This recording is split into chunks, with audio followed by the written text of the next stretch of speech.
자, 오늘 정치와이드 첫 순서는요, 목요일마다 찾아오는 순서죠. 영상으로 보는 만평, 이상 토크 준비되어 있습니다. 자, 이상민 크리에이터 나와 계십니다. 안녕하세요. 네, 반갑습니다. 자, 준비를 많이 하셨는데 첫 인물 좀 모셔보겠습니다. 요즘요, 추미애 전 장관으로부터 원망을 좀 듣고 계십니다. 문 전 대통령 연결해 보겠습니다.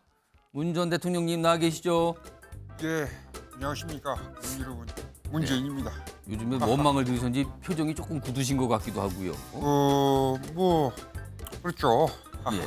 자, 질문 바로 들어가겠습니다. 사실 2020년 12월, 그러니까 그해 말 얘기가 자꾸 나와요.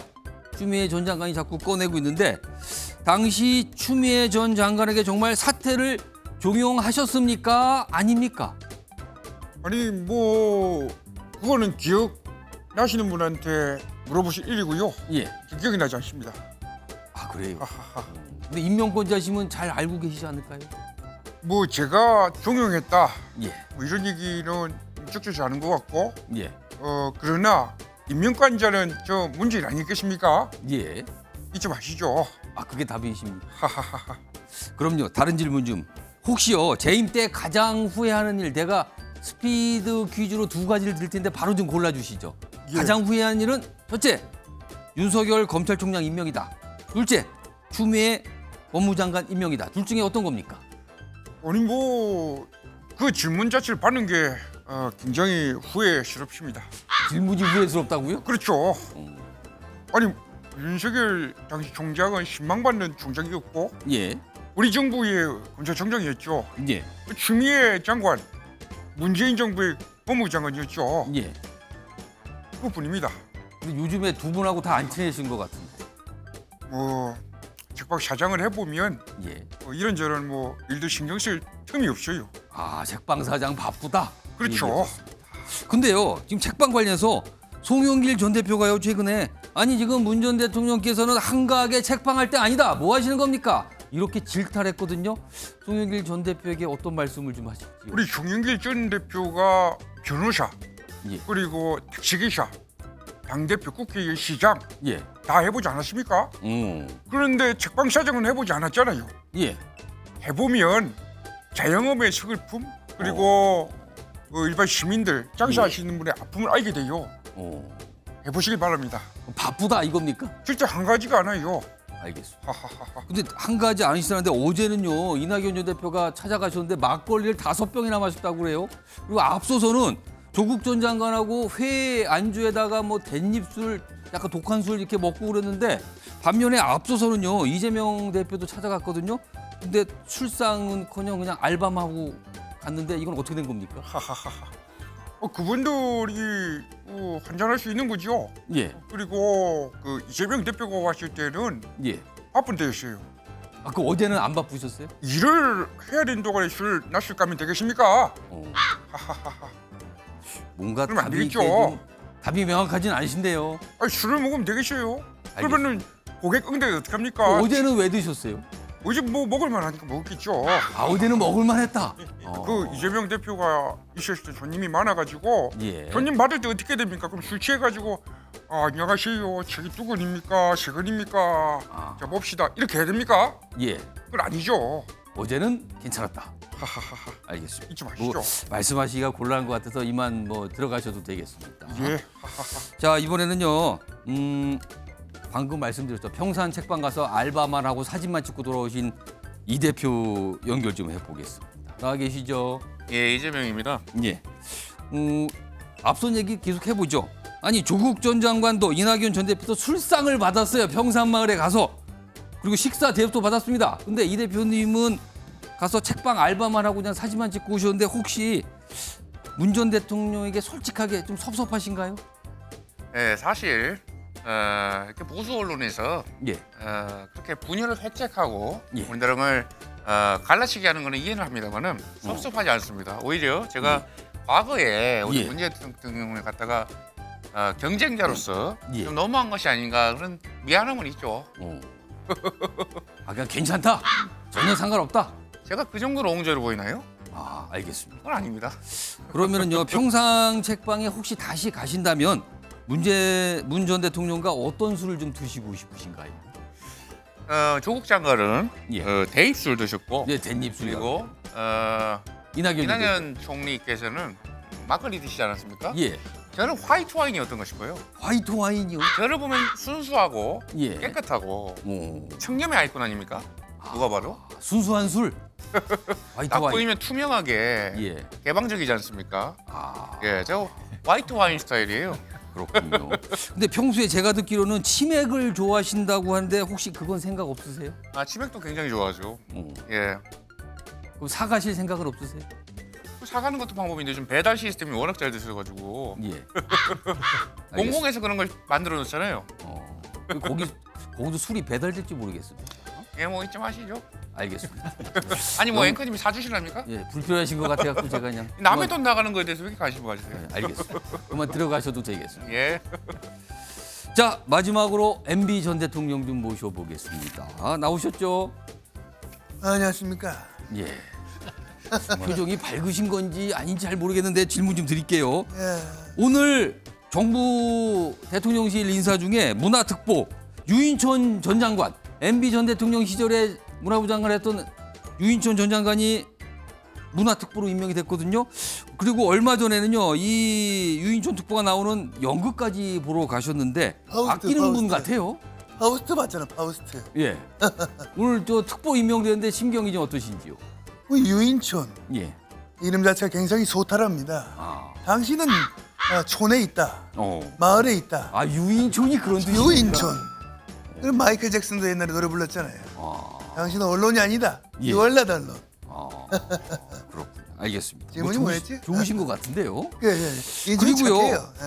그 평소 툭하면 부르는 분인데 이재호 전 의원 최근에 뭐 공공기관의 이사장도 맡으셨고요. 그리고 또 그걸 포함해서 사실 지금 현 정부 들어서 MB 정부 때 일하셨던 분들이 지금 막 중용이 되고 있거든요. 왜 그런다고 보십니까? 잘하니까, 아 잘하니. 믿으니까, 어. 신뢰할만 하니까 그런 거 아니겠어요? 오.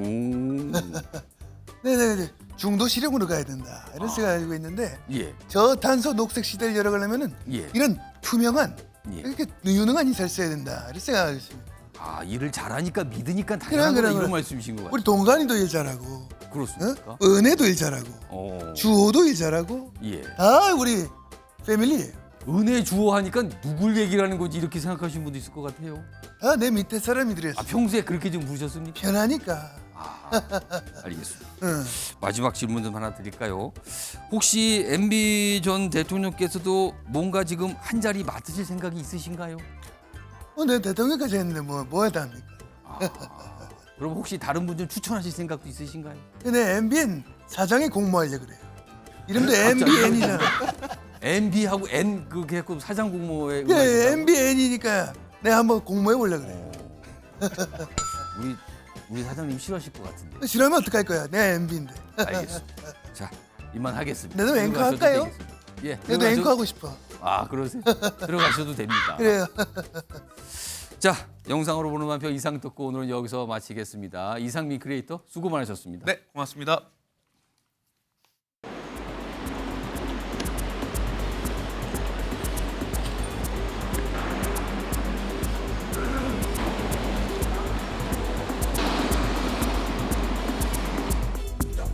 참고 주시고 내일 방문하셔가지고 저하고 다시 한번 일단 해제해주세요. 해제해주시고 다음에 제가 오겠습니다. 예. 근데 저는 중도해지 수술에 대해서는 이런 상황에서는 제가 부담해야 된다는 부당하다라고 생각을 하고 있습니다. 당연히 새마을본부는 관리가 되는 수준의 상황이다라고 보고 있고요.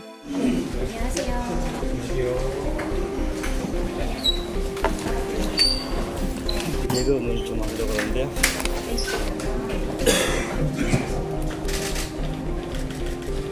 새마을금고 고객 여러분, 5천만 원까지 원금과 이자가 보장되니 안심하고 맡겨도 됩니다. 정부가 든든하게 지키겠습니다.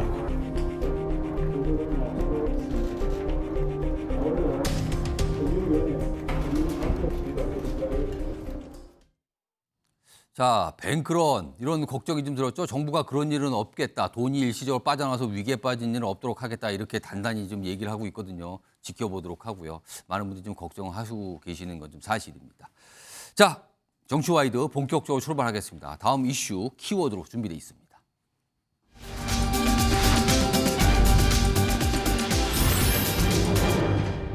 자, 짐작하시죠? 앞서서 이상 토크에도 이 주제 살짝 저희가 좀 건드려 봤는데요.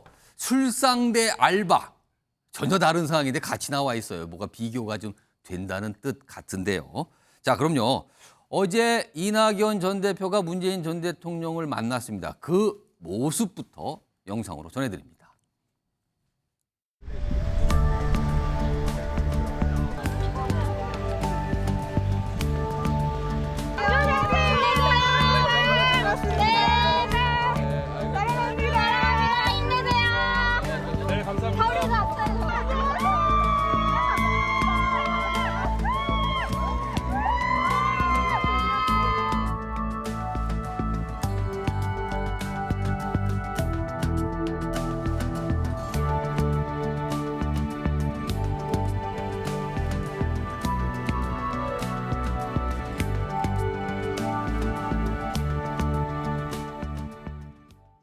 자, 어제 저런 모습이었었습니다.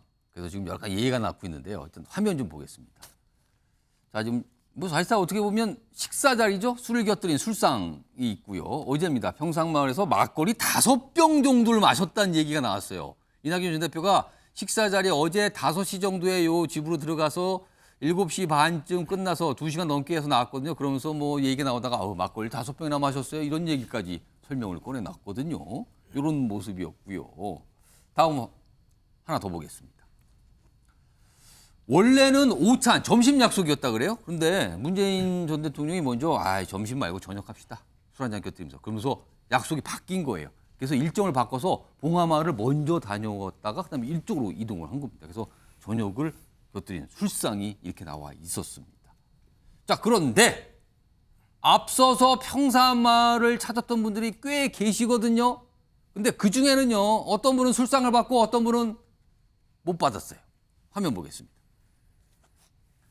조국 전 장관, 지난 6월 책방지기 봉사하고요, 알바하고요, 이렇게 회에 놓은 댄잎주, 술상을 곁들여서 여러 가지 얘기를 했다고 알렸죠. 본인 스스로 공개했어요. 이 모습이었죠. 그런데 지난 5월 앞서서는요, 이재명 대표가 먼저 찾아갔어요. 근데 그냥 이거였어요. 40분간 그냥 비공개 차 한 잔 놓고 한 간담회 정도 한 걸로 알려지고요. 앞서서는 이렇게 알바하는 모습에 사진 찍는 거. 이걸로 끝났어요, 그냥. 근데 여기는 요거. 여기는 막걸리. 자, 이겁니다. 이걸 가지고요. 정치권에서 참 뭐라 얘기들이 있는데 최수영 위원 나와 계신데요. 어제 사실은 문재인 전 대통령이 이 막걸리가 굉장히 좀 유명한 막걸리인데 일부러 구해왔다 그래요, 이거를요. 이 동네에서는 안 파는데. 구해와서 대접을 한 정도로 상당히 정성을 들이고 공을 들였다는 뜻인데 이재명 대표 때 모습하고는 좀 다릅니다. 이거 뭡니까? 차별하는 겁니까? 아니면 무슨 뭐 별 이유가 없는데 지금 언론들이 자꾸 주목을 하는 겁니까? 아무리 전직 대통령이지만 전직 대통령의 행사에는 다 정치적 함의가 있게 마련입니다. 더더군다나 이거는 바로 우리 국민과 대중에게 공개되는 그런 주요 정치인들과의 일정 아니겠습니까? 그렇습니다. 자, 보시면 그 어저께 막걸리는 이게 양산에서는 구할 수 없는 부산 막걸리입니다. 그렇습니다. 박정희 전 대통령이 그렇게 좋아하셨다는 금정산성 막걸리를 5병이나 공수해 왔다는 거는 이 얘기는 이낙연 대표의 취향에 맞춰서 이낙연 대표 가장 좋아하는 막걸리를 최고급으로 한번 대접하고 싶었다는 그 의식이 있었던 것 같고요. 이낙연 전 대표가 누굽니까? 문재인 정부 1호 총리 아닙니까? 그러니까 그만큼 저는 문 대통령이 갖고 있는 어떤 이낙연 전 민주당 대표에 대한 애정이 있을 것으로 보고 그다음에 지난 사진을 보시면 6월 달에 조국 전 장관이 방문했잖아요. 이때 생선했는데 그 댄잎주가 뭐냐면은 대통령이 그 계절마다 왜 추석 때 이럴 때 명절 때 선물하는 술이 있지 않습니까? 그 특산 술이에요. 댄잎주라고 이제 담양술인데 대통령 문양이 정확하게 새겨져 있지 않습니까? 그렇습니다. 이 술병에 그려 있어요, 지금요. 저거를 공개한 이유는 조국은 영원한 나의 참모라는 저는 메시지라고 봐요.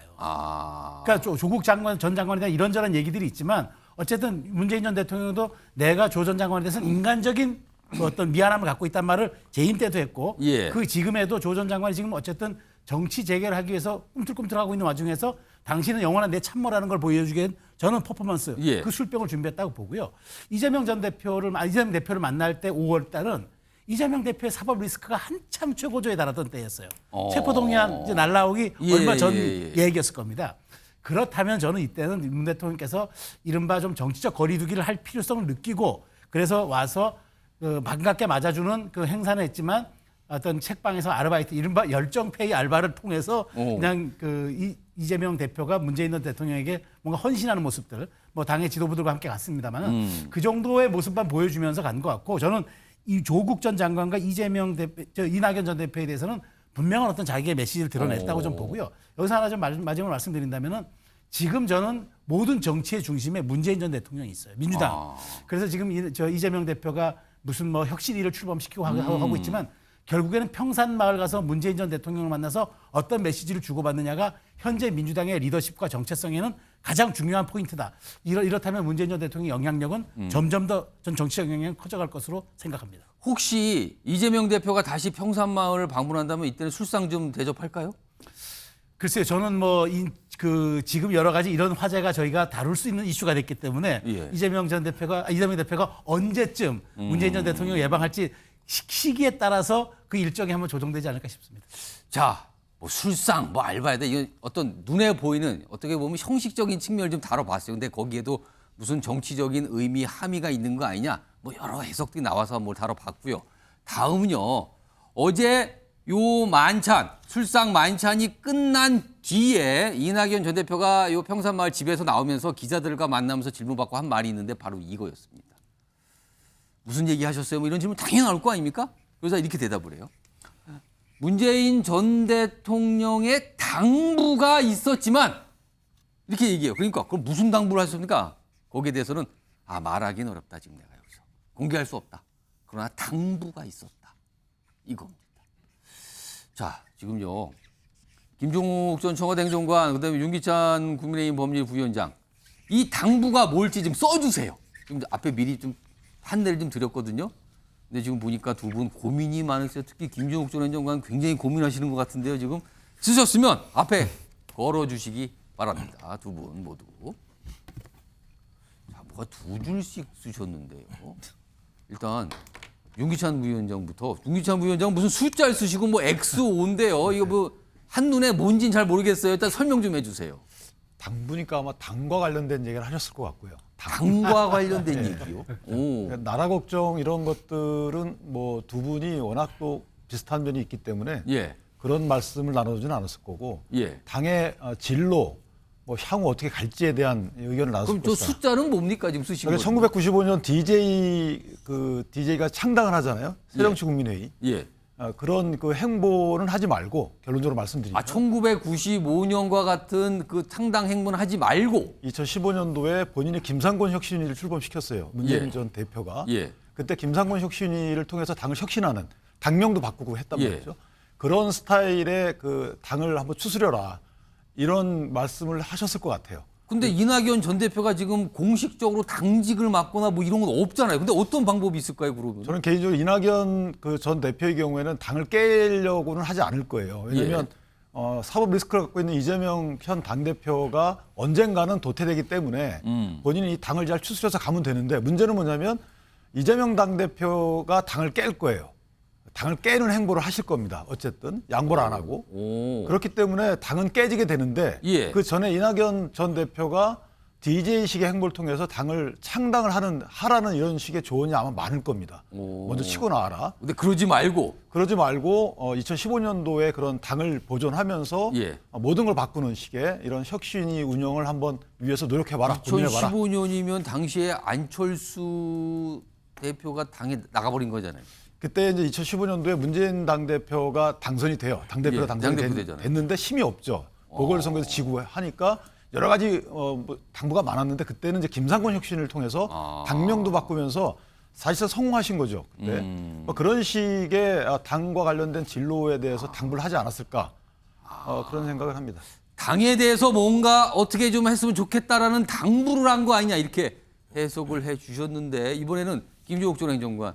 김종욱 전 행정관은 상식적 덕담 이렇게 쓰셨는데 설명 좀 해주시죠. 예, 너무 좀 센 얘기 말씀을 하셔가지고 뭐 제가 유시찬 부위원장이 예. 너무 세게 말씀하신 제가 거예요? 독심술사도 아니고 궁예 관심법을 하는 것도 아니기 때문에 정확히 모르겠습니다만 예. 저는 그 짧은 시간 동안에 그런 어떤 엄청난 얘기를 했을 거라 생각하지는 않아요. 그리고 그러니까 했던 내용들을 보게 되면 이재명 당대표 같은 경우도 올해 1월 달에 예. 막걸리 대접을 받았어요. 아. 그다음에 김정숙 여사가 직접 만든 평양식 온반까지 받았기 때문에 그런 비교는 제가 볼 때는 약간 좀 언론에서 좀 다르게 보고 있는 찾으려고 거다. 하는 것 같고요. 이미 먹었다. 1월에 막걸리 마시고 5월에 막걸리 마시면 술만 먹냐 그럴 거 아닙니까 또. 제 생각에는 내용을 보면 그런 것 같아요. 이런저런 얘기를 했다 그랬는데 이제 본인 SNS에는 예. 나라와 당 걱정 얘기를 했다 이런 얘기가 있었고 구체적인 말씀까지는 없었다라고 얘기했어요. 예. 본인 입으로. 나라와 당. 그다음에 이제 기자들이 당부가 뭐냐 물어봤더니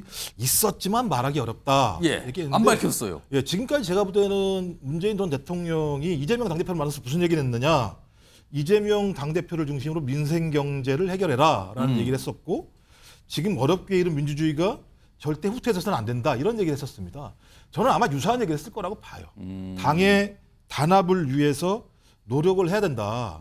그다음에 만약에 당부의 말을 전달하기 어려웠다면 예. 내년 국회의원 선거 얘기가 들어갔을 수도 있다. 혹시 총선 관련 왜냐하면 얘기를 한 대통령이 거 아니냐? 그런 정책인 언급을 하게 되면 밖으로 나가게 되면 상황 정치한다는 얘기 나오지 않겠습니까? 그럴 수 있어요. 예, 전 그렇다면 제 생각에는 당의 단합과 국회의원 선거 승리를 위해서 공동 행동을 할 필요가 있고 예. 거기에서 소위 이 이전 총리도 상당한 역할을 해야 되는 거 아니겠는가라고 하는 전언을 했다라는 생각이 분명히 들고요. 예. 대신 이제 이런 내용들을 얘기했는데 이 내용에 대해서 소위 이낙연 전 총리가 자기가 스스로 예를 들면 정치적으로 활용한 거죠. 뉘앙스 있게. 다양한 해석이 가능할 수 있도록. 뭔가 궁금증을 만들도록. 기억 안 나세요? 조국 전 장관도 마찬가지입니다만 그때 엄청난 말이 많았었잖아요. 예. 야, 이 정치를 허락해 준 거야? 정치하란 얘기야? 이런 얘기했는데 문재인 전 대통령 한 마디도 안 했거든요. 그렇습니다. 알아서 활용해라. 그건 정치의 영역이 분명히 있는 거라 생각이 들기 때문에 예. 제 생각에는 큰 얘기라기보다는 예. 상식적인 덕담에 대해서 예. 이낙연 전 총리가 정치적으로 활용할 수 있는 부분들은 열어준 것 아닌가. 저는 예. 그 정도라는 생각이 들어요. 사실 이런 거는요. 좀 시간이 몇 년 지나면 그때 좀 나와요. 다들 슬금슬금 얘기해서 그때 뭐라고 사실 얘기했는데요. 지금 사실 추미애 전 장관도 지금 매인 3년 지나서 지금 막 그런 얘기 꺼내놓고 있는 상황이 됐거든요. 자, 두 분 좀 쓰신 팻말 좀 내려주시고요. 윤경호 소장님께는요. 사실 이낙연 전 대표가 귀국 이후에 가장 큰 관심사는 이재명 대표를 언제 만날 것이냐. 만나서 무슨 얘기할 것이냐. 이거였어요. 근데 아직까지 실현 안 되거든요. 근데 대신에 지금까지 이낙연 전 대표 행보는 광주를 다녀오고 봉하마을을 방문하고 그다음에 문재인 전 대통령을 만나고 어떻게 보면 이재명 대표를 만나는 게 정치권의 가장 큰 관심사인데 그거는 없고 주변에서만 뭔가 도우는 모습, 우회하는 모습이거든요. 이건 왜 그런다고 보십니까? 앞으로 아마 효과를 가장 극대화할 수 있는 시점을 찾으려는 거 아닐까. 이건 이낙연 전 대표의 재등판의 과정이 예. 별로 극적이지 못했기 때문에 예. 오히려 더 역설적으로 그런 시점을 노려서 뒤로 좀 미룬 거 아닌가 저는 그런 해석을 그럼 해요. 뭔가 고조되고 관심이 집중되는 분위기를 계속 끌어올리고 있다 이겁니까? 그렇죠. 그러니까 이낙연 전 대표처럼 예. 지금 야당 지역 내에서 전당대회를 통해서 뭐 70 몇 프로 압도적인 지지를 얻어서 된 당 대표인데 이재명 대표가 뭐 여권 또는 검찰의 공격 때문에 생긴 사법적인 리스크도 있고요. 예. 또 하나는 윤석열 현 대통령과 국민의힘에서 여러 헛발질이 나오는데도 그 상대적인 이득을 별로 못 찾아 먹고 예. 있잖아요. 이 얘기는 뒤집어 말하면 이재명 대표가 제1야당의 지금 리더로서 제대로 못하고 있다. 예. 이런 건데 그 제대로 못하고 있다는 게 아주 극단적인 위기로 몰려간다면 예. 이낙연 전 대표 같이 대안이 될 수 있는 사람밖에 없다. 이 사람밖에 없으니 이 사람이 다시 등판해야 된다. 이런 분위기가 조성이 됐어야 되는 거죠. 예를 들어서 과거에 민주당에서 손학규 전 대표가 강진이었을 거예요. 뭐 덥수룩하게 수염 기르면서 칩거 하고 있을 때 당시에 야당의 지지 세력들이 손학규 대표밖에 안 계시니 다시 나와주세요 했던 그런 비슷한 상황을 이낙연 전 대표는 지난 1년간 해외에 체류하고 있을 때 아마 기다렸을 거예요. 그러나 그게 조성이 안 됐잖아요. 네. 그렇다면 지금 상황에서는 어떻게 해야 되느냐. 자칫 지금 이재명 대표에게 등을 돌리거나 반기를 들 경우는 그렇지 않아도 무슨 개딸이니 뭐 이런 데서 수박이라는 공격도 하고 주적을 누구로 생각하느냐. 지금 윤석열 현 정부냐 아니면 오히려 같이 배를 탔던 이재명 현 대표를 주적으로 생각하는 거냐. 이런 공격에 시달릴 거 아니에요. 예. 그러니까 그런 점에서 귀국할 때 김대중 전 대통령을 연상시키게 하고 봉화마을 먼저 찾아가고 문재인 전 대통령 찾아가고 하는 거는 지금의 민주당 중심의 범야권 내에서 예. 이낙연 전 대표가 한치도 본인은 벗어나거나 아니면 다른 길을 걸을 생각이 없다. 이걸 지금 과시하고 그러면서 이재명 현 대표가 약간이라도 어려워지는 상황일 때 예. 제가 도움이 될 수 있습니다라는 이런 효과의 극대화 예. 이걸 기다리는 거 아닐까 저는 그런 해석이 되네요. 자, 이런 상황에서요. 뭐 어제 있었던 모습 전해줬고 오늘요. 민주당 내 지금 혁신위원회가 가동 중이잖아요. 오늘 혁신위원회 회의가 있었는데 거기서 나온 목소리가 하나 있었거든요. 그 내용도 준비돼 있습니다. 보시죠. 우리가 기강이나 기울이 없는 조직을 민주적인 조직이라고 하지 않습니다. 오합지졸이나 콩가루지간이라고 그러죠. 김영주 부의장님 그게 사과하는데 며칠이나 걸릴 일이었는지 이해가 안 갑니다. 저는. 두 번째, 송영길 전 대표님 검찰하고 싸움은 법정에서 하십시오. 어쨌거나 그 일로 지금 당은 굉장히 위기를 겪고 있습니다. 조율되지 않은 말로 당 내외에 혼란을 초래하는 일 없이 자중해 주시면 좋겠습니다. 이상민 의원님, 옆집에 불구경하시는 거 아니지 않습니까? 말씀 좀 조심해 주셨으면 좋겠습니다.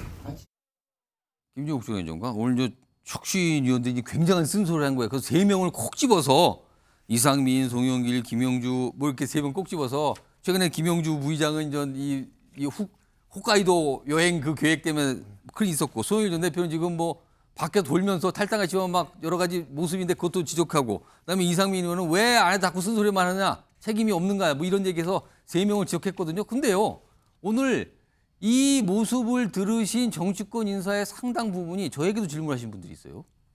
아니 지금 가장 논란이 되고 있는 건 추미애 전 장관 아니냐?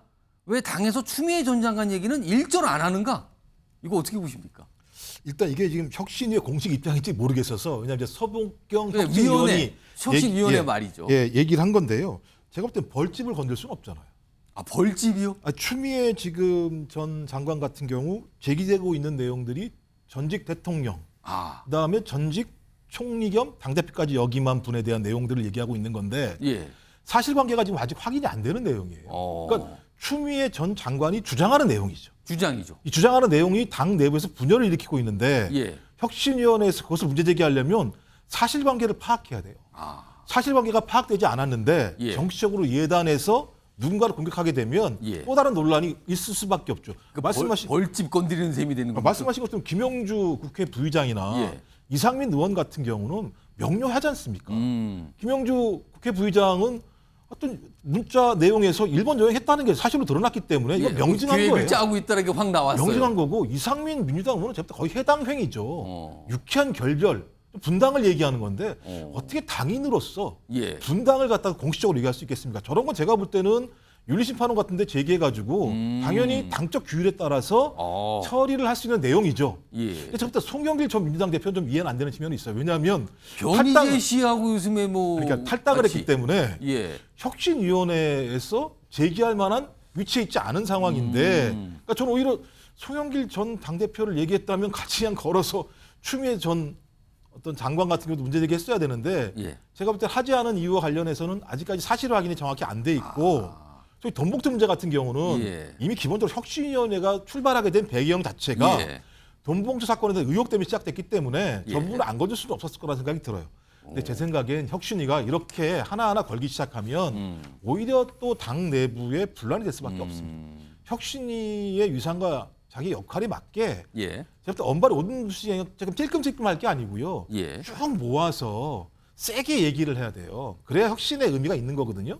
근데 제가 볼 때는 혁신위가 뭔가를 해야 되고 하는 내용들이 지금 제대로 예를 들면 관철이 안 되는 상황이기 때문에 저런 방식을 통해서 어떤 강한 요법을 주려고 하는 것 같긴 합니다만 저게 효과가 있을까? 그리고 민주당에 있는 167명의 의원들이 저 얘기를 듣고 움찔할까? 저는 아니라고 봐요. 그래서 좀 포괄적인 내용들을 가지고 진짜 민주당 의원들이 꼼짝할 수 없을 정도의 내용들을 가지고 나중에 좀 발표하시는 게 좋지 않을까 이런 생각을 합니다. 지금까지 다른 주제는 사실 민주당이 안고 있는 숙제, 과제 뭐 이런 걸로 연결될 수 있는 주제들 좀 다뤄봤는데요. 추미애 전 장관 얘기가 나온 김에 다음 이슈가 바로 그와 관련이 좀 있습니다. 보겠습니다. 추나땡이라는 거 몇 년 전에 많이 들어봤는데 다시 나왔답니다. 이 얘기가. 이 얘기를 또 꺼내기 시작을 했다 그래요. 자, 최근에 추미애 전 장관 문재인 전 대통령에 대해서 뭐라 그러고 이낙연 전 대표, 당시 대표 자리에서 했던 일에 대해서 뭐라 그러고 약간 원망과 비판이 섞인 얘기를 계속 꺼내고 있는데요. 또 다른 얘기를 또 최근에 꺼냈습니다. 그 내용 좀 확인해 보겠습니다. 제가 이제 징계 의결서 들고 가기 전까지만 해도 대통령께서는 수보회의에서 아침에 윤석열 총장의 비위를 장관의 징계 청구를 통해서 들어보니 네 글자로 말씀하셨어요. 목불인견. 왜냐하면 목불인견이라고 하셨기 때문에 한 달 상간에 대통령님은 내 편이다. 네네네. 중간에 농간이 있다. 알았어요. 내가 만나서 말씀드리면 물러나지 말고 소임을 다하라고 할 것 할 것 같았다. 네네. 그런데 이제 막상 만나봤더니 네. 사퇴를 지시하셨다. 당에서 요구하니 당신도 당대표 해봐서 당의 입장을 너무 잘 알지 않느냐. 네. 그러니까 본인은 계속 있고 싶었고 있는 줄 알았는데 나보고 나가라 그랬다. 이 얘기를 지금 여러 가지 표현으로 여러 가지 사항을 계속 폭로하고 있어요. 지금요. 자, 이 사항을 놓고요. 민주당은 사실 별 얘기가 없습니다. 그러니까 그걸 보고 불편하다, 당혹스럽다 약간 이런 해석도 나오는 상황에서요. 이번에는요. 국민의힘 내부에서 나온 평가가 있습니다. 그 목소리 정치와이드가 좀 준비했거든요. 들어보시죠. 문재인 전 대통령을 공격해서 본인의 정치적인 체급이나 뭐 존재감을 높여가지고 아마 총선에서 자기 장사를 하려고 하는 목적으로 좀 개딸들의 지지를 받고자 하는 것 아닌가. 우선 추미애 전 장관은 윤석열 대통령을 대통령으로 만들어준 1등 공신 아니겠습니까? 사실 민주당 지지층 입장에서 봤을 때는 정권을 내준 가장 큰 어떻게 보면 죄인 중에 한 명이거든요. 자기 반성이나 성찰은 전혀 없이 본인의 정치적인 이득을 얻고자 민주당의 지지층을 갈라치게 하고 있는 거예요. 국민의힘 입장에서는 총선 앞두고 민주당의 어떤 심리적 분당 상태를 가속화시켜주는 추미애 전 장관이 고마울 수밖에 없는 그런 상황입니다. 그래서 다시 추나땡. 추미애 전 대표가 나오면 땡큐다. 이게 지금 국민의힘 분위기라고 지금 살짝 전해준 거예요. 자, 국민의힘 소속인 윤기찬 위원장. 총선과 관련해서 국민의힘에는 뭐랄까 이걸 뭐라고 표현할까? 뭐 도움을 주는 존재다 아니면 은인이다. 뭐 이렇게까지 보시는 겁니까? 어떻게 판단하세요? 저는 그렇게 생각 안 해요. 그렇게까지는 안 왜냐하면 보십니까? 총선에서 민주당과의 그 의석 싸움을 한다고 보면 안 되는 것이고 야권이 몇 석을 얻고 여권이 몇 석을 얻느냐를 이런 식으로 본다면 야권이 분당을 통해서 만약에 스펙트럼을 넓힌다 그러면 그건 불리한 거예요. 그러니까 뭐 야권끼리 붙는 격돌 이걸 상정해서 그런데 그건 꼭 그렇지 않을 수도 있는 거거든요. 예컨대 호남을 기반으로 한 정당이 생긴다거나 또는 뭐 중도층의 소구할 수 있는 정당이 생긴다거나 이런 식의 야권의 스펙트럼이 넓어지는 것은 결코 좋은 건 아니다라는 생각이 들어서. 그러면 지금 추미애 전 장관은 이른바 야권의 강성 지지층을 흡수할 수 있다 이렇게 보시는 겁니까? 그러니까 선명한 야당이 되는 거죠. 예컨대 추미애 전 장관이 하는 말은 그거거든요. 나는 억울하다는 거예요. 왜냐하면 내가 내 이익 때문에 윤석열 당시 총장과 갈등을 일으킨 게 아니고 그거 시킨 거 아니냐. 내가 그냥 수단이 된 것이지 내가 목적이 아니었다. 나한테 아무런 도움이 안 됐던 것이다. 근데 지금에 와서 이걸 내가 모든 걸 다 짊어지고 갈 수는 없다. 그걸 전모를 밝히겠다는 거죠. 시켜놓고 중간에 팽시켰다는 거 아니겠어요? 그 이면에는 이낙연 지사도 있고 뭐 문재인 대통령도 계시고 이런 식이기 때문에 이것은 야권 내부에서 어떤 선명성과 관련된 정리는 가능해도 이걸 야당과 여당과의 관계에서 보면 무작정 유리하다고 보기는 어려워요. 왜냐하면 정계 개편 문제가 맞물려 있기 때문에 예. 사실 개인적으로 보면은 저것은 상당히 파급력이 있는 거지만 예. 여당에 꼭 유리한 변수는 아니다. 잘 지켜봐야 되는 것이다. 따져봐야 될 게 있다 이런 건데 약간 좀 신중하게 말씀하셨네요. 이런 가운데요. 다음은요. 민주당 내에서 나온 발언입니다. 조응천 의원 뭐 이런 이슈에 대해서 의견을 좀 과감하게 던지는 편이죠. 근데 오늘도 이랬어요. 추미애 민주당 강성 지지층 포섭하려는 탕난 정치. 말이 어렵습니다. 탕난. 이게 좀 한자인데요. 해석을 하면 새가 다른 새 집에 알을 낳아 대신 기르도록 하는 거. 뻐꾸기 얘기군요. 뻐꾸기는 다른 새 집에서 알을 낳고 그 다른 새는 자기 알인 줄 알고 애지중지 키우지만 결국은 뻐꾸기가 태어나서 다른 새끼 다 잡아먹고 뭐 이런 걸 말하는 거잖아. 이게 탕난인데 지금 탕난 정치라는 거다. 결국은 조국과 손잡을 것이다. 그러니까 당에 굉장히 해를 끼친다 이런 뜻이 되거든요. 윤경호 소장님, 민주당으로서는 지금 굉장히 위험한 상황인 겁니까? 그러면 이거 어떻게 판단하십니까? 저도 저 얘기를 처음 들었을 때 아까 천하람 변호사죠. 저분 아마 국민의힘의 지구당 당협위원장을 하지만 분석은 굉장히 객관적으로 냉정하게 잘한 것 같아요. 그러니까 민주당 지지층을 지금 둘 쪽으로 나누는 결과적으로 유인하는 발언. 근데 저도 두 번, 세 번 이제 다시 곱씹어 보니까 나한테 사퇴하라고 얘기했다라는 거에 이면에는 뭐가 숨어 있을까? 아니 윤석열 당시 검찰총장을 주저앉혀야지. 왜 나를? 그 원망입니까? 그러니까 2019년 12월 그 시점은요. 추미애 당시 법무장관이 전면에 나서서 윤석열 당시 검찰총장을 징계를 밀어붙이고 그런 시절이었어요. 그 징계를 둘러싸고 윤 총장이 뭐 가처분 신청 내고 그게 받아들여지고 다시 복귀되고 그러면서 오히려 몸값이 인기가 확 더 치솟아 버렸잖아요. 그때 이 오히려 민주당 반대쪽에서는 추나땡이라는 얘기가 더 먹혔던 걸 생각해 보면 지금 저 추 장관이 추미애 전 대표가 한 얘기는 문재인 대통령에게 결국은 아니 왜 윤석열 당시 검찰총장을 주저앉히는 거에 조금 더 발벗고 나서지 왜 나에게 일을 시켜놓고 나를 주저앉혔느냐 이제 이 볼멘 소리인데 결과적으로는 저는 뭐 그런 얘기 했습니다만 그래서 어쩌라고 이런 생각이 좀 들어요. 그러니까 결과적으로는 본인의 존재 가치를 그냥 나도 여기 다시 살아 있어. 나 다시 정치할 거야. 라는 거를 얘기하는데 그 누구한테 하는 얘기냐? 지금 당권을 쥐고 있는 이재명 대표에게 하는 얘기죠. 그렇다고 해서 조응천 의원이 보는 것 같이 뭐 조국과 손잡고 무슨 새로운 정치한다, 당을 만든다. 전 그런 식의 위험을 감수할 거라고는 보지 않고요. 다만 이제 앞으로 이 내년 총선이 또다시 문재인 전 대통령과 이 전 정부에 대한 반감 이런 게 작용해서 또 총선에서 찬성과 반대로 쪼개진다면 그러면 저는 굉장히 불리할 거라고 봐요. 그런 점에서는 문재인 대통령 전 대통령은 가능한 등장을 안 하는 게 내년 총선에서 지금의 민주당한테 오히려 도움이 되면 되지 않을까 싶은 생각이 듭니다. 이거 김지욱 전 장관께 좀 질문 드려야 되는데 지금 추미애 장관의 저런 모습이요. 이게 민주당은 말릴 필요가 없다고 판단하시는 거는 겁니까? 아니면 아예 지금 민주당 내에서 말릴 사람이 없는 겁니까? 저분을 말린 분이 있었나요? 말릴 사람이 없습니까? 그러니까 소위 이제 계속 추 전 장관은 추윤 갈등에 대해서도 그런 용어를 싫어해요. 무슨 추윤 갈등이 있었던 거냐? 윤석열 검찰총장이 잘못한 거지? 이렇게 생각하는 거예요. 하지만 국민 여론은 그것이 어떤 뭐 프레임에 쌓였건 이렇다고 하더라도 국민 여론 자체들은 추윤 갈등에 상당히 예를 들면 피곤해했었던 것이 사실이었죠. 염증, 피곤 이런 거였잖아요. 사실이었죠. 좀 그러면서 이제 국민 여론 자체가 이렇게 휘어가기 시작하면서부터 민주당 내부에서 어떤 형태로든지 추미애 전 장관과 윤석열 검찰총장 이 두 사람을 갖다가 어떤 형태로든지 현역에서 뒤로 물러나게 한다라고 하는 흐름들은 분명히 있었어요. 근데 장관은 대통령 인사권이 있기 때문에 쉽게 예를 들면 경질을 할 수 있습니다만 검찰총장은 일단 자기 임기가 보장되는 상황이 있기 때문에 상당히 큰 파열음이 발생할 수밖에 없었어요. 전 그런 상황에서 어쩔 수 없이 저는 문 전 대통령이 추미애 전 장관을 경질을 하고 징계 사유를 받아들이는 방식을 통해서 이 문제를 정리하려고 했다고 봐요. 그러면 문제의 핵심은 이 문제를 잘 매듭지으라고 문재인 대통령이 추미애 전 장관한테 부탁을 한 거 아니겠습니까? 예. 근데 결론적으로 국민 여론을 뚫지 못하고 추윤 갈등이라는 프레임에 빠지게 한 원인은 예. 추미애 전 장관한테 있는 거예요. 예.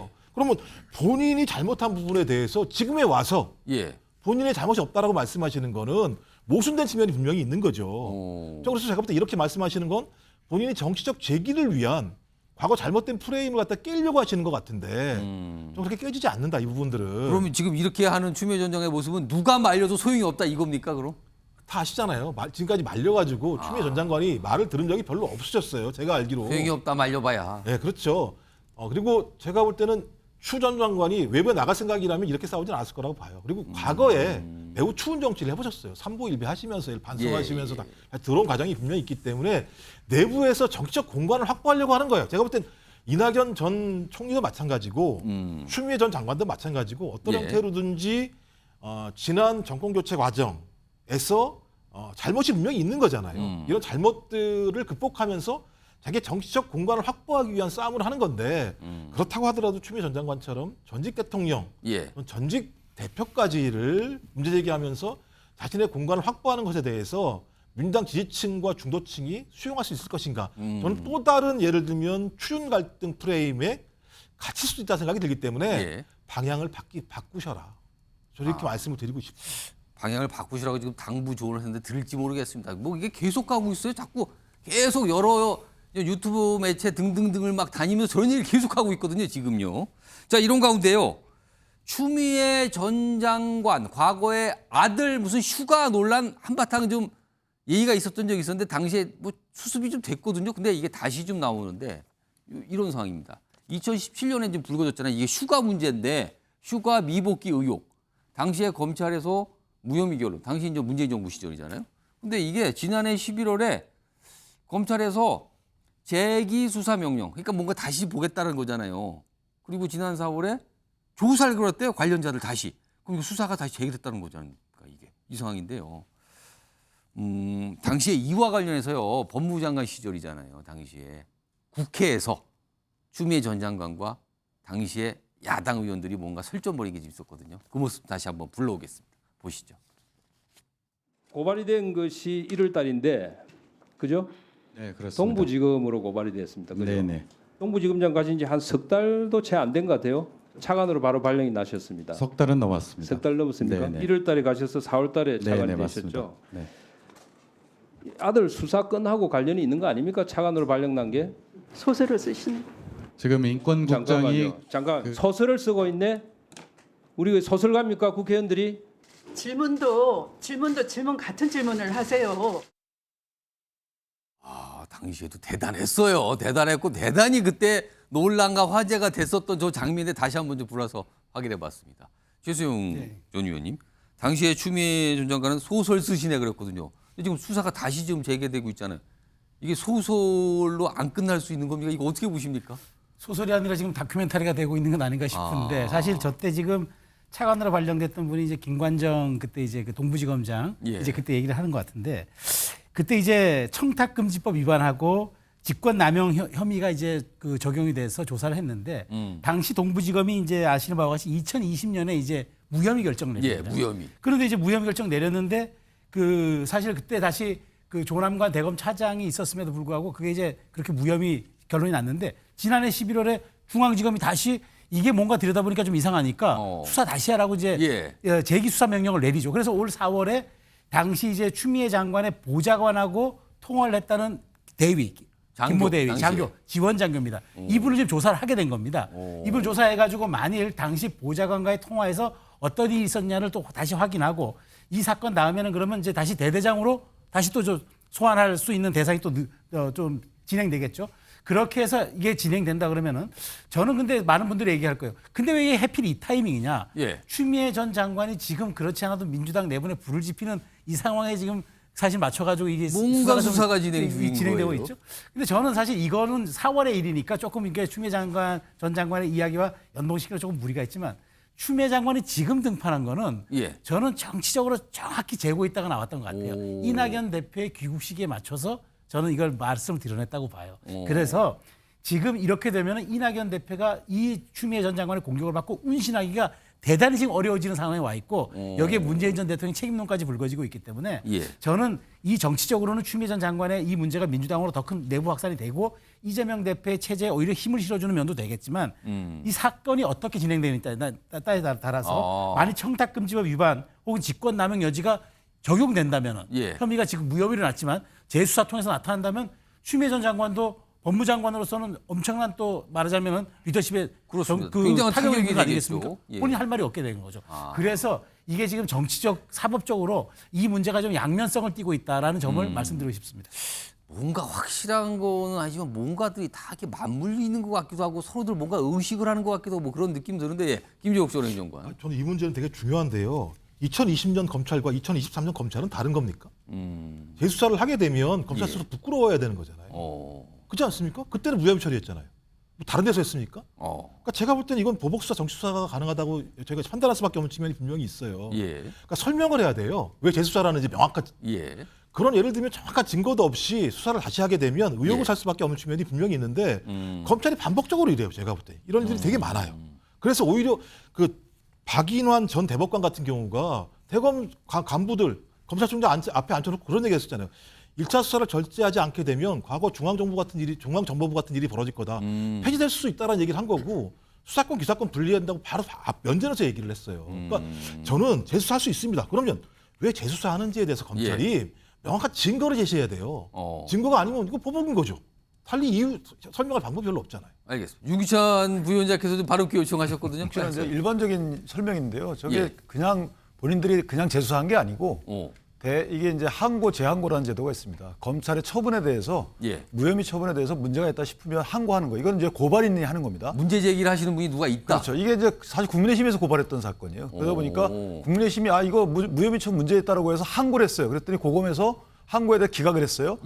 그래서 다시 대법원에 재항고를 한 겁니다. 재항고. 그렇죠. 대검에. 그러니까 대검이 보니까 야 이거 문제가 있다. 요점 수사해 봐라라고 재수사 명령을 내릴 때는요. 국민의힘에서 지금 여당에서 계속 문제 제기를 한 겁니까? 그렇죠. 그러니까 재수사 명령을 내릴 때는 그냥 해라라는 게 아니고 요거 확인해 봐라라고 특정해서 내리는 거기 때문에 그러니까 아마 재수사 제기 명령 그 서 보면 나와 있을 거예요. 그래서 그냥 이걸 갖고 뭐 보복 수사다 이렇게 하는 건 좀 아직까지는 이르다 생각합니다. 3년 전 2020년 초서부터 그 한 해 정말 주목을 받았었죠. 추미애 전 장관. 그리고서 한동안 좀 조용했는데 최근 들어서 다시 뭔가 얘기를 꺼내면서 또 정치권 중심에 점점 다가오는 게 아닌가 이런 생각이 좀 듭니다.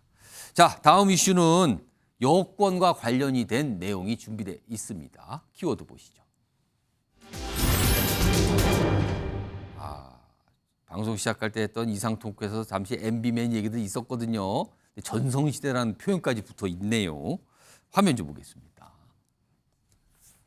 오늘 나왔던 전 인사죠. 유인천 전 문화체육관광부 장관, 이명박 정부 당시에 있었어요.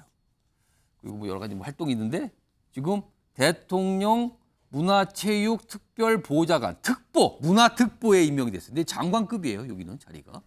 근데 이게 신설이 됐다고 그러죠. 없는 자리인데 신설이 돼서 이 자리에 임명이 오늘 됐습니다. 발표가 됐거든요. 이 내용이에요. 자, 그럼요. 과거 유인천 전 장관의 모습 영상 옛날 거 좀 찾아서 다시 준비했거든요. 보겠습니다.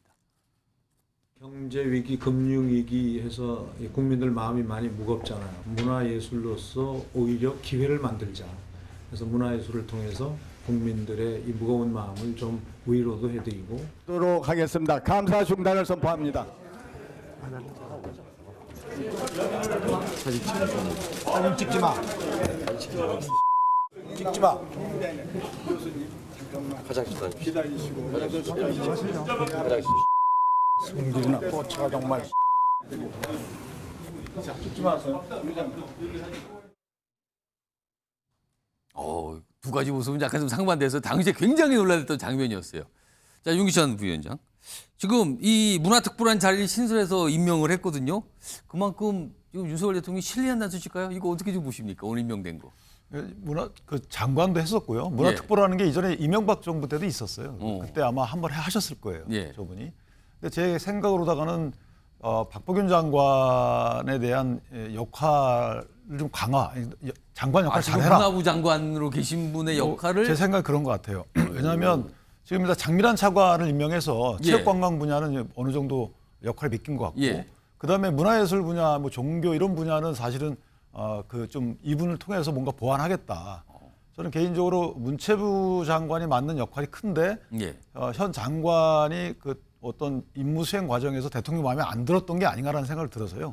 개인적으로. 그러면 그래서 아마 특보를 새로 그래서 이번에 만들어서 여기에 신뢰하는 사람을 앉혔다는 의미가 있는 겁니다. 그 신뢰라는 게 어떤 인간적 신뢰가 아니고 그동안에 업무 처리를 해왔기 때문에 물론 논란도 있습니다. 뭐 여러 가지 논란도 있지만 그럼에도 불구하고 어떤 전문성을 인정받은 게 아닌가라는 생각이 들어요. 그래서 집행 권한을 준 게 아니고 예. 참모 권한을 준 거잖아요. 나한테 조언을 특보는 해달라. 사실은 보좌를 하는 그렇죠. 거니까. 그러니까 나한테 그 문화예술 관련된 여러 가지 뭐 행정 과정이나 이런 경험들을 통해서 얻은 그런 그 전문성을 나한테 좀 달라라는 거기 때문에 예. 저 부분은 뭐 기존의 유인천 장관 시절의 논란에 불구하고 괜찮은 인선이 아닌가 개인적으로 이런 생각이 듭니다.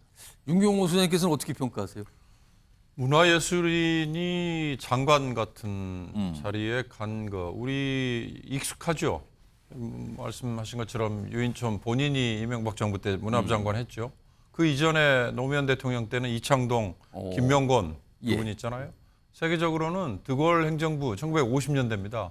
인간의 조건이라는 소설로 유명한 앙드레 지드인가요? 앙드레 지드.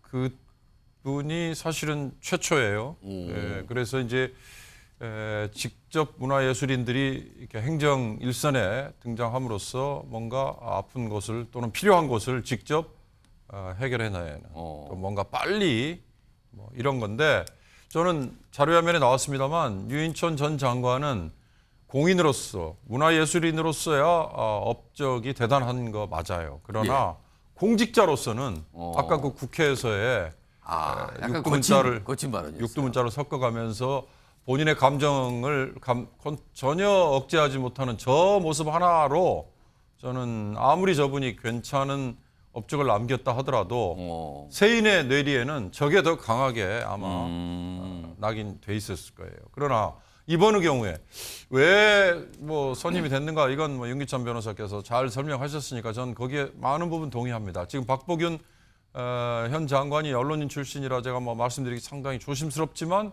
예. 업무 평가나 이런 거에서 굉장히 지금 안 좋다는 얘기들이 많잖아요.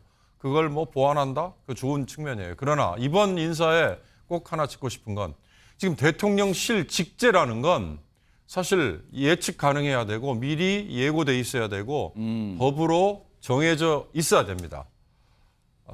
실장 또는 뭐 비서관, 수석, 뭐 기타 행정관마저도 사실 행정안전부나 아니면 관련 법에 분명히 들어 있어야 되는데 이동관 대외협력특보 있는 거 뭐 이번 방통위원장 내정 운운하면서 이제 많은 분들이 알게 됐잖아요.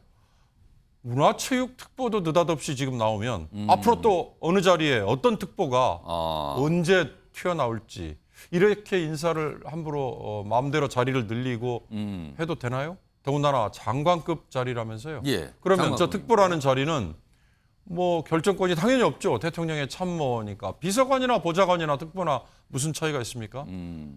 결정 권한은 없어요. 그러나 어디까지 그러면 관여하고 어디까지 예. 조언하느냐 이런 것들이 자칫 잘못하면 위인설관이 됩니다. 그런 점에서 유인천 특보가 지금 왜 필요한지에 대한 설명이 사실은 굉장히 부족해요. 그리고 이분이 앞으로 어떤 역할을 어디까지 할 건지에 대한 분명한 명확한 선 이런 것들이 그어져야 다른 자리를 설사 신설을 하고 다른 자리를 뭐 우수수 만든다 하더라도 국민이 납득을 하지 그러지 않으면 뭐 대통령 주변에 있는 비서나 특보 뭐 보좌관 자리는 아무렇게나 아무 때나 만들어도 된다. 이렇게 생각하면 그건 굉장히 오산일 것 같습니다. 자, 일단 유인천 특보 오늘 임명이 됐어요. 새로 신설 자리 임명이 됐고요. 그러고 보니까 오늘 이 얘기가 나오자 정치권이나 이 정부 쪽에서 많은 분들이 보니까 과거 이명박 전 정부, 그러니까 MB 정부 때 활동했던 분들이 참 많구나. 이렇게 또 얘기하시는 분들 오늘 꽤 있었어요. 화면 좀 보겠습니다. 지금 유인천 특보 있죠, 일단. 다음 보세요. 자, 다음 가겠습니다. 여기 보면 이재호 전 의원, 이명박 전 대통령의 최측근으로 꼽히신 분이죠. 최근에 민주화운동기념사업회 이사장에 임명됐어요.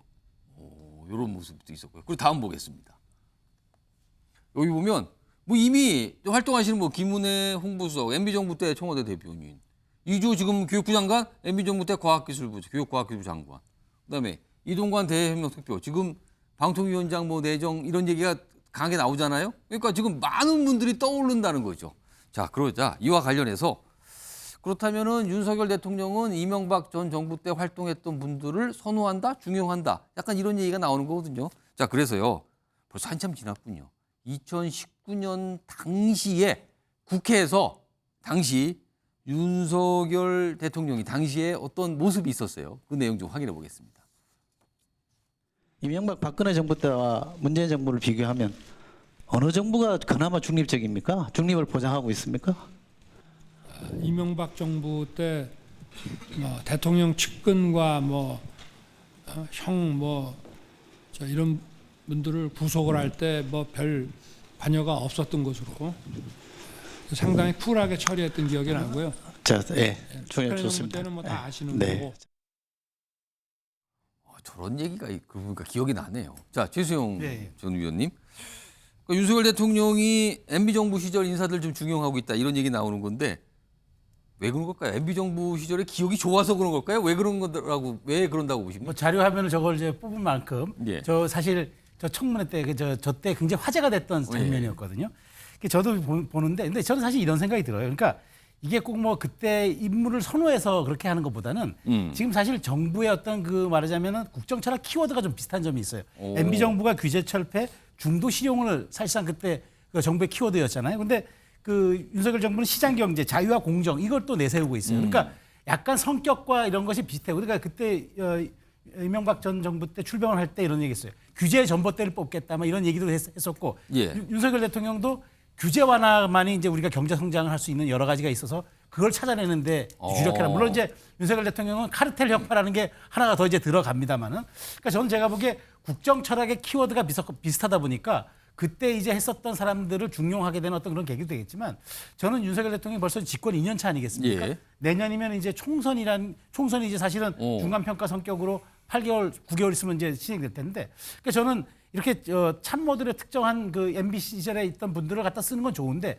그럼에도 불구하고 저는 어쨌든 국민의 이제 3년 차에 총선에 대한 심판을 받기 위해서라면은 예. 좀 더 광폭 인사, 그 다음에 좀 평평 인사, 그리고 말 그대로 좀 포괄적으로 중도까지 호구할 수 있는 그런 좀 다양한 인사들을 이제 할 시기가 되었다. 그러니까 예. 지금 대통령이 지금 옆에 쓰고 있는 분들이 이제 뭐 참모라든가 이런 분들, 김대기 지금 비서실장도 MB정부 때 문체부 이체관을 했단 말이죠. 그러니까 예. 그런 분들을 쓰는 걸 좋아요. 그래서 얘기 듣고 자문 듣고 이제 지시하고 하는 건 좋지만 그럼에도 보기엔 국민들은 인사를 통해서 메시지를 보거든요. 아, 누구를 기용하느냐에 따라서 아, 이분이 앞으로 방향성이 어떻게 가겠다. 예. 이 정부의 이제 철학이 어느 정도 진행되겠구나. 그런 좀 다양성의 문제를 놓고 봤을 때는 저는 지금쯤은 이렇게 물론 MB 정부의 분들을 기용해서 측근으로 쓰는 건 좋지만 그럼에도 예. 불구하고 기타 자리 여러 가지 자리가 있을 때는 조금 더 다양한 인사들, 탕평 인사들 씀으로써 국민들에게 예. 메시지를 줘야 한다. 난 조금 더 중도 통합으로 나가겠다는 저는 그 타이밍을 줄 때가 이제 올 것 같은데 다만 지금 장관 인사는 예. 청문회가 여러 가지 부담이 되기 때문에 지금 차관 인사로 예. 제한적으로 하다 보니까 그런 것 같은데 저는 연말쯤 되면 조금 바뀌지 않을까 좀 그런 생각을 해봅니다. 앞서 봤던 이재호 전 의원 화면이 있거든요. 다시 한번 불러올까요? 최근에 어떤 공공기관 여기 보면 민주화운동 기념사업회 이사장 이게 좀 정부 산하에 있는 기관인데 여기 이사장이 임명됐거든요. 근데 이재호 전 의원 사실 윤석열 정부에 대해서 그동안 쓴소리도 여러 차례 하신 분이거든요. 관련 영상 좀 준비했는데 먼저 들어보겠습니다. 윤석열 정부가 출범할 때 네. 그 대통령 당선될 때 48% 받았잖아요. 네. 근데 지금 이제 뭐 겨우 회복한다 그래서 뭐 40% 내외인데 아직도 윤석열 대통령을 선출했던 사람들 중에 근 8% 내지 10%는 아직도 안 돌아왔다는 이야기잖아요. 네. 그러면 이 정부, 윤석열 정부가 8개월 동안에 성공한 정부라고는 보기 어렵다고 봐야죠. 자, 지난해 말 하던 목소리였었는데 그때 지금 뭐 대선 때 얻은 거 못 얻었잖아요. 뭔가 성공했다고 볼 수 없어. 이렇게 쓴소리예요, 사실은요. 김용수 전 행정관. 쓴소리 이재호 전 의원도 뭐 정부 자리에 하나 임명이 됐는데 전체적으로 MB 정부 분들 많이 쓰시는 거 어떻게 보십니까? 제가 볼 때 MB계의 화려한 복귀라고 생각을 하고요. 대통령이 내년 국회의원 선거에 대해서 매우 조바심을 가지고 계시구나. 그런 느낌을 갖게 돼요. 왜냐하면 MB계 출신들이 제일 잘했던 게 선거를 제일 잘했습니다. 이때. 예, 제가 알기로 MB계는 선거에서 패배한 적이 별로 없었기 때문에 그리고 거기 좌장이 이제 이재호 전 국회의원이시잖아요. 이명박 전 대통령의 최측근 이렇게 꼽으신 분이에요. 전 그래서 아마도 MB계들을 대거 등용시키면서 적어도 지금부터 내년 4월까지 정부 차원에서 총선 체제를 좀 구축하고 있다라고 좀 판단이 들고요.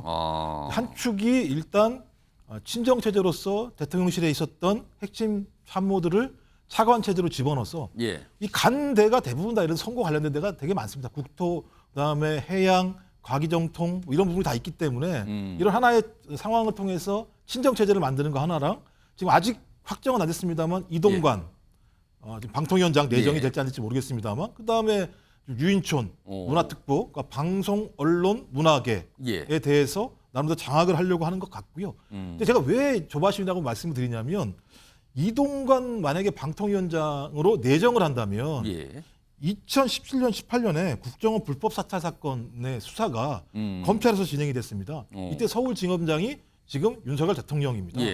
그때 수사 내용이 뭐냐면 2009년, 2010년에 소위 청와대 홍보수석실이 그 당시 이동관 홍보수석이죠. 국정원에 문건 작성을 지시했고 그 내용은 방송사를 장악하려는 계획으로 추정된다라고 하는 수사 결과 내용이 나왔어요. 이게 이제 수사 보고서입니다. 그럼 그거 보셨을 거 아니에요, 대통령이. 근데 그런 예를 들면 방송 장악이라고 하는 음모들을 추진했던 이동관 지금 특보를 방통위원장으로 내정한다? 그러니까 이걸 만약에 고민한다면 원칙이 중요한 게 아니라 내년 선거가 중요하구나라고 볼 수밖에 없기 때문에 지금부터 진행되고 있는 많은 내용들은 소위 내년 국회의원 선거에서 이겨야지만 적어도 5년 내내 여소야대 국면을 벗어날 수 있다라고 하는 본인의 절박함이 반영된 게 아닌가 이런 생각이 듭니다. 자, 확실히 이명박 전 정부 당시 활동했던 인사들이 모습이 많이 보이는 건 사실인 것 같아요. 그래서 여러 지금 패널분들이 다양한 해석을 좀 해주셨고요. 다음요, 영상을 좀 하나 준비했는데 최근에 AI, 인공지능 굉장히 각광받고 있죠. 그리고 좀 많이 활용도 되고 있고요. 그런데요, 이 AI가 가져올 수 있는 정말 다른 두 가지 모습 영상으로 준비했습니다. 보시죠.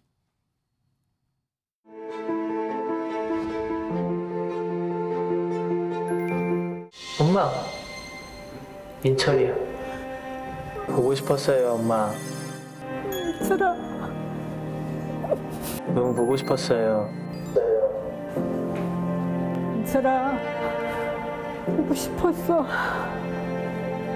엄마가 말렸어도 전 끝까지 애쓸 거예요. 너무 일찍 네가 엄마 곁을 떠난 거 그게 너무 속상하고. 울지 마세요, 엄마. 저는 진짜 행복했어요. 사랑한다라는 말을 할 수 있어서 너무 좋았어요.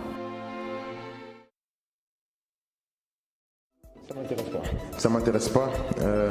Je suis ici pour représenter l'équipe de France, le Paris Saint-Germain, avec tout le respect que j'ai pour ce club. Et je suis un salarié de ce club. Ça m'intéresse pas pour le moment. Le plus important, c'est l'équipe de France. Et je veux uniquement parler de l'équipe de France pour pas perturber les autres joueurs et ni le groupe parce que ça reste le plus important. And how do you think about Japanese players?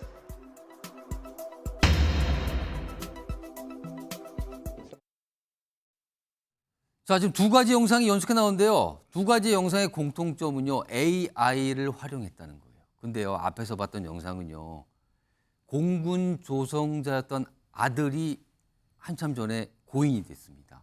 근데 그 아들의 과거의 생존의 어떤 모습, 생각, 목소리, 여러 가지 내용들을 해서 AI로 다시 재현을 했어요. 그리고 지금 생존해 계신 어머니와 대화를 나누는 장면을 앞장면을 전해드렸고요. 그러니까 막 눈물이 나는 장면인 거죠, 저거는요. 근데 뒷부분에 있는 영상은요, 유명한 음바페 선수 등장하죠. 저 영상 자체가 가짜였습니다. 말하는 내용 당연히 가짜고. 두 가지 아주 상반되죠. 윤경수 소장님, 이거 쓰기에 따라서 완전히 달라집니다. 그렇죠. 가짜 조작이야 뭐 사진이나 아니면 동영상 뭐 이미 많이 경험했죠. 막을 방법은 뭐 쉽지 않아요. 나중에 많은 사람들이 당하죠. 앞에 있는 이미 순직한 파일럿 저도 저거 보고 공군 조정사 보고 참 가슴이 뭉클했습니다. 우리 이미 경험을 그 전에 한번 했어요. 아마 남자들 그 음악 그룹 그 죽었던 아마 어느 멤버들이 가수 이승철 씨와 함께 노래를 통해서 다시 아마 이미 고인이 되신 분인데 그때 한번 경험을 해서 사실 이 증강현실 흔히 말하는 이런 기술이 비용이 많이 든다고 하지만 저런 것들이 앞으로 우리에게 가깝게 생활 속에 쑥 들어올 날이 사실 멀지는 않았는데 모든 것이 다 결국은 AI인데요. AI의 활용에는 항상 그 AI를 조종하고 조작하고 이 차이가 이 선한 빅브라더 그렇군요. 그렇죠. 선한 빅브라더를 어떻게 안 만나느냐. 결국 이 문제하고 연결이 되는 거니까요. 인류 모두가 안고 있는 공통 숙제 아닐까 싶습니다. 자, 똑같은 기술인데 쓰기에 따라서 완전히 다르게 활용이 될 수 있다는 걸 단적으로 좀 보여주는 게 아닌가 싶습니다. 자, 다음은요. 마지막 주제 준비되어 있습니다. 보시죠. 이 키워드 뭐죠? 아파트인데 순살 아파트가 이게 도대체 무슨 소리입니까? 순살이면 뼈가 없다는 뜻 같기도 한데요. 화면 좀 일단 좀 볼까요? 이거 인천 검단에서 최근에 놀랐던 그 아파트 얘기거든요. 여기 뭐 철근 얘기 뭐 나오고 있는데요. 일단 이와 관련해서요. 정부에서 발표한 내용이 좀 있거든요. 그 내용 영상으로 확인해 보겠습니다. 사실 저희가 해석적으로는 모든 기둥에 다 전담 보강근이 있어야 되는데 일부 설계상으로 누락된 철근이 있었다라는 것이 하나의 원인이고요. 저항력이 낮은 상태에서 조경공사 등 설계 하중은 초과한 하중이 작용을 했고 콘크리트 강도도 일부 미달하는 그런 상황이 종합되면서 붕괴가 발생했다. 최수영 전 의원님, 이게 한참 전에 만들니 깜짝 놀랐어요. 뭐가 무너졌잖아요. 근데 지금 보니까 뭐 철근이 뭐 턱없이 부족하다 이런 얘기인데 이거 무슨 일이 있었던 거고 뭐가 문제였는지 설명 좀 해주세요. 지난 4월 29일 날 이제 인천 검단 신도시에 이제 한 아파트, 한 아파트에서 이제 이 지하 1, 2층 주차장이 다 붕괴가 돼 버렸어요. 그래서 사람들이 깜짝 놀랐죠. 그래서 이제 국토부가 조사에 나서서 조사를 해보니까 이게 우리가 공사를 하게 되면은 설계, 감리, 시공이라는 세 단계를 거쳐야 되는데 이 세 단계 자체가 다 부실이었다는 겁니다. 그럼 설계도 문제고 시공도 문제, 다 문제였다는 거예요? 그렇죠. 설계 기둥 35개 가운데 최소 19개의 철근이 누락이 돼가지고 실제 배기에 들어가야 될 철근이 60%밖에 반영이 안 됐다는 거죠. 그러니까 이거 엄청나게 이제 말하자면 뼈대가 없는 그야말로 덩어리였을 수밖에 없고. 근데 이게 원래 이제 아파트란 이런 건물을 지면은 누군가 설계를 할 그렇죠. 거고요. 그리고 그거를 가지고 그 설계도대로 짓는 거잖아요. 그렇죠. 그리고 끝나고 나면 이게 잘 지었는지 검토하기 그렇죠. 감리잖아요. 근데 그 세 단계 중에서 아무도 문제 제기를 안 한 거예요? 그렇죠. 그다음에 감리에서는 어떻게 봤냐? 감리는 시공 철근이 추가 누락된 걸 확인도 못했어요. 그리고 시공은 여기에 대해서 설계하고 감리해서 문제를 제공하지 않으니까 그냥 시공을 해버린 거죠. 그러다 보니까 토사무게 같은 경우는 설계 하중이 초과돼가지고 실제 1.1m에 맞춰야 되는데 실제 2.1m 되니까 이 무게를 감당할 수 있겠습니까? 그다음에 콘크리트 강도는 85% 이상이 딱딱해져야 되는데 기준보다 30% 이상이 낮으니까 하다가 이게 무너질 수밖에 없는 구조죠. 그래서 정부는 다음 달 국토부에서 건설 조사위원회를 발족해가지고 최종 보고서를 낸다는데 지금 문제 하나 있는 게요.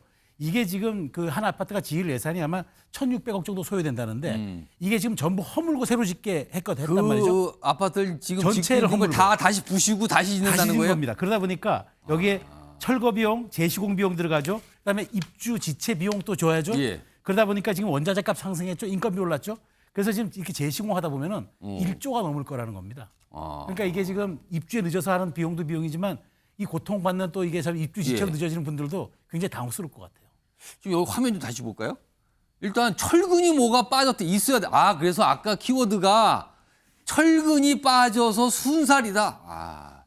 무슨 치킨에 순살 치킨인데 순살 아파트가 뭡니까? 이렇게까지 소리를 듣고 있어요. 지금 보면 설계 자체에서 32개 기둥이 지하에 그 주차장에 있던 기둥이 받쳐줘야 되는데 15개 철근이 빠졌대요. 있어야 되는데 없게 설계가 됐대요. 확인 안 되고. 시공 때는 4개를 또 뺐답니다. 그나마도 또. 이게 첫 번째.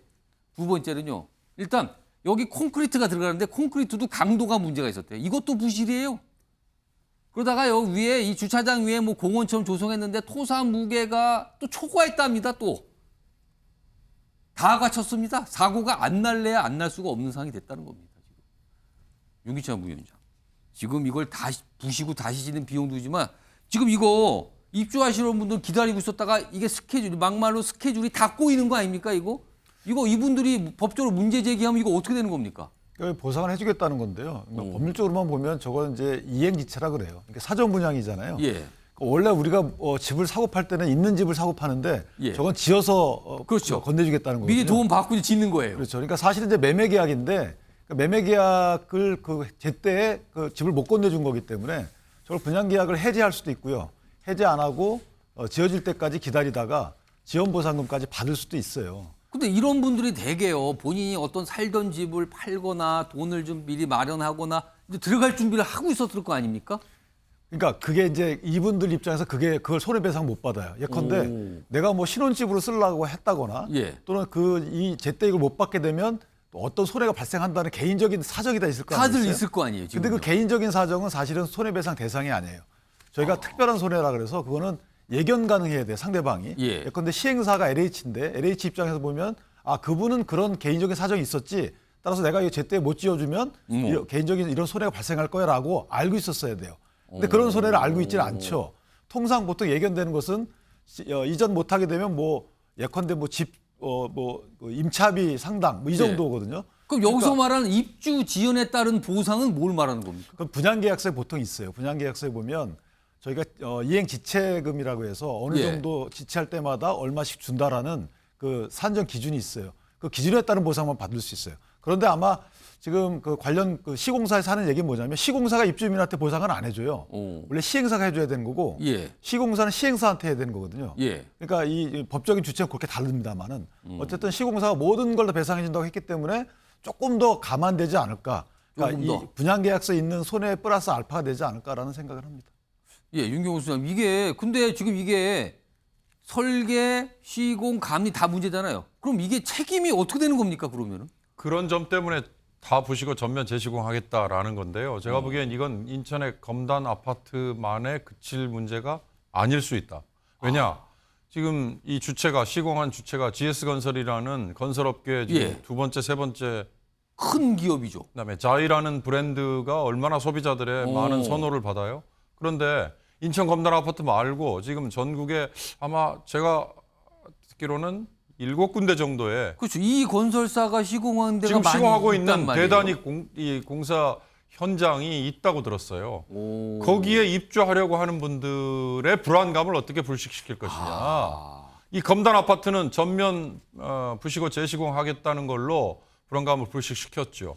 이런 게 바로 요즘에 기업들이 해야 되는 ESG에서 가운데 S의 사회적 책임이 중요한 점입니다. 그러니까 반드시 거기에 연결이 되고 지금 윤 변호사님이 얘기하신 것처럼 문제를 제기한 입주 예정자만이 보상 대상자가 아닐 수 있어요. 그런 점에서 GS건설은 이 건이 아마 기업에게 굉장한 정말 지금까지 겪어보지 못한 위기가 될 가능성이 크고요. 이 위기를 어떻게 현명하게 잘 헤쳐나갈 건지 이게 남아있는 다른 현장들도 똑같이 문제 제기가 될 수도 있다는 점을 너무나 스스로가 잘 알고 있을 거예요. 지금 사실 이 사안이요. 정부도 굉장히 좀 엄격하게 보고 다루겠다 이런 얘기 좀 계속 나오고 있잖아요. 여기 화면에 보면 이 건설 회사의 사과문이 있어요. 책임 통감하고 사고 수습의 만전. 그다음에 단지 전체를 전면 재시공 그리고 입주 지연에 따른 보상을 하겠다. 근데 이 시공사잖아요. 시행사 있지 않아요? 이거 처음에 사업 추진하고 있던데. 근데 거기는 아직 잘 안 나오는데 모르겠습니다. 이게 어떻게 된 상황인지 여러 가지 좀 얘기들이 나오고 있습니다. 그리고 정부도 좀 엄하게 다루겠다니까 어떤 모습일지 좀 기다려 보도록 하겠습니다.